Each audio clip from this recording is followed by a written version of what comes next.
ಬಿಚ್ಚಿದ ಮನೆಯನ್ನು ಕಟ್ಟಿಸುತ್ತಾಳೆ.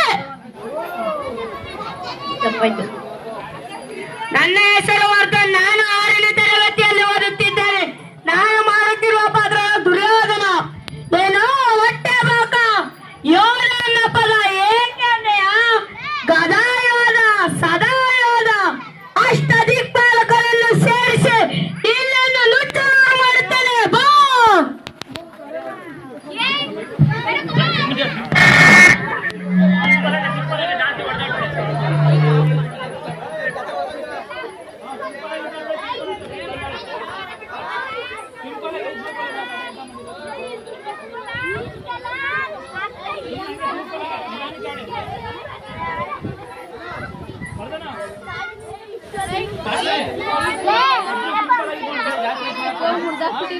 ಕಟ್ ಮಾಡಿ ಆ ಕಡೆಗೆ ಒಂದ್ಸಲ ಈ ಕಡೆಗೆ ಒಂದ್ಸಲ ಹಂಗೆ ಎರಡು ಕೈಲಿ ಹಿಡ್ಕೊಳ್ಳಿ. 2 ಕೈಲು ಕಡೆ ಹಂಗೆ ಹಂಗೆ ಅಷ್ಟೇ ಸಾಕು ಸಾಕು ಸಾಕು ಸಾಕು ದುರ್ಯೋಧನ ಸಾಕು. ಕೂತ್ಕೊಳ್ಳ ದುರ್ಯೋಧನ ಕೂತ್ಕೋ. ಓಕೆ